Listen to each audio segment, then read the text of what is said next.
All right, tonight, let's take a journey back in time. Back to a world where warmth wasn't something you got by flipping a switch, but a luxury you had to fight for. Just imagine it. The sun vanishes early. The darkness feels like it goes on forever, and there's absolutely no central heating to push back the winter chill. In this world, the cold isn't just weather. It's something else entirely. Let's find out how they survived the longest night. You know, for people in the Middle Ages, this quote was the absolute truth of winter. The cold wasn't just an inconvenience. It was a relentless presence. It would seep into the stone walls, creep right through the windows, and settle deep down in your bones. It shaped everything about life, especially once that sun went down. And that's the big question, isn't it? Survival was basically an art form, a nightly battle that was fought with cleverness, with community, and just sheer grit. So we're going to explore how three totally different worlds faced that long, cold night. The peasant in their cottage, the noble in their castle, and the pirate on the frozen sea. Okay, let's start in the most humble place of all, a peasant's one-room cottage, just hunkered down under the snow. Now, in here, survival had nothing to do with luxury or privacy. No, it was this raw, communal act that smelled of wood smoke, damp straw, and, well, people. Right in the middle of this one room, you've got a small, smoky fire flickering away. And that fire, well, that was everything. It was light, it was heat, it was where you cooked. But getting firewood took a ton of work, so every single log was unbelievably precious. The fire was a lifeline for sure, but it was a thin one, and you had to manage it carefully all through the night. So here's the trade-off, and it's a huge one.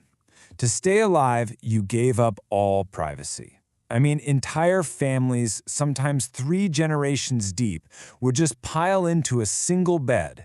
Your personal space, gone. But what you got in return was security. The security that came from shared body heat, which could literally mean the difference between waking up in the morning or not.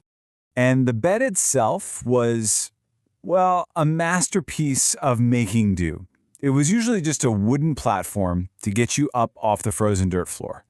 The mattress was just a big sack stuffed with whatever you could find, straw, hay, and you could feel it crunching under you. For covers, you'd use rough wool blankets and any old clothes you had. And get this, for a little extra warmth, the family's animals, maybe some chickens or a goat, would huddle right in there with you. Here's something really interesting. People back then didn't sleep like we do. They had what historians call segmented sleep. They'd go down for a first sleep and then wake up for an hour or so right around midnight. In this quiet middle hour, they might poke the fire, check on the animals, maybe say a prayer before they settled back in for their second sleep. This wasn't insomnia, it was just the normal rhythm of life. All right, so let's leave the humble cottage and head to the grand castle. Now, you'd think this is where things get cozy, right? Well, the reality was shockingly different. A castle in winter was a whole other kind of cold. This is the great irony of the castle. Those massive stone walls that were so fantastic at stopping arrows, they were also incredibly good at soaking up the cold and holding on to it. The air inside could get so frigid that if you left a bowl of water out, it would be a solid block of ice by morning. So the trick was to create warmth on a much smaller scale. And the key piece of technology for that was the 4-poster bed. This thing wasn't just fancy furniture, it was a piece of survival equipment. You draw those heavy velvet or fur curtains shut, and boom, you've created a microclimate, a tiny room inside a room, warmed by nothing more than your own body heat and breath.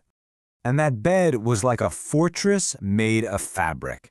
It might start with a straw base, kind of like the peasant's bed, but then you'd pile on a thick wool mattress for insulation, then a feather-filled one for softness, After that came linen sheets, and then heavy blankets, velvet covers, and even luxurious fur throws. Every single layer was just one more line of defense against the biting cold.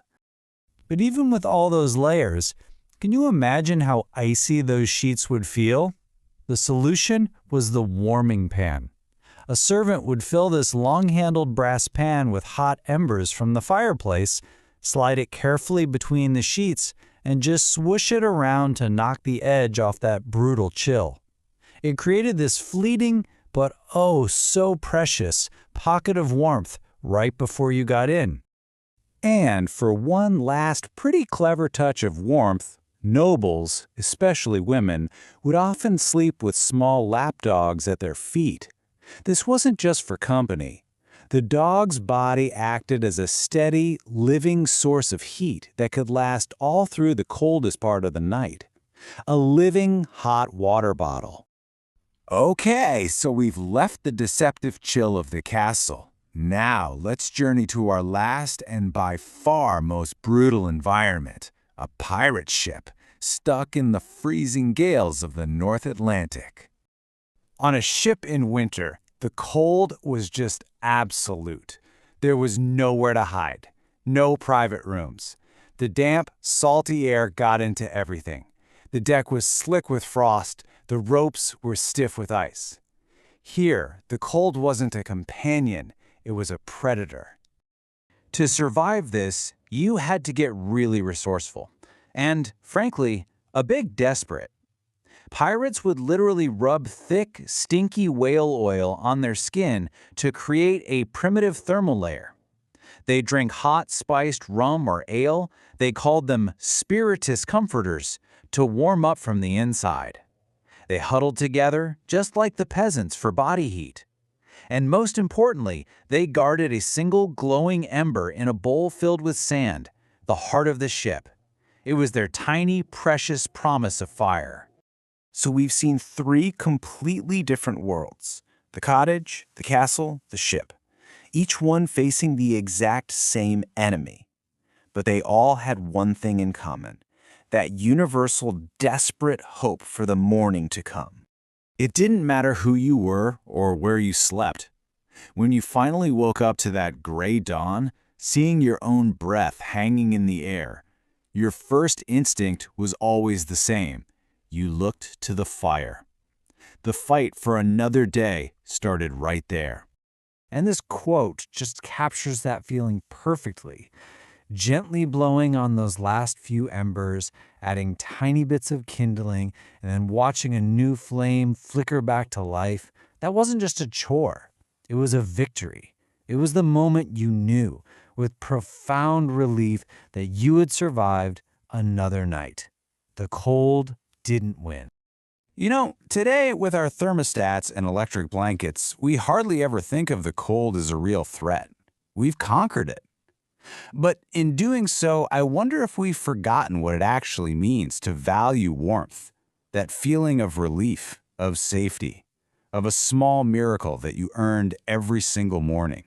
It's something to think about the next time you turn up the heat.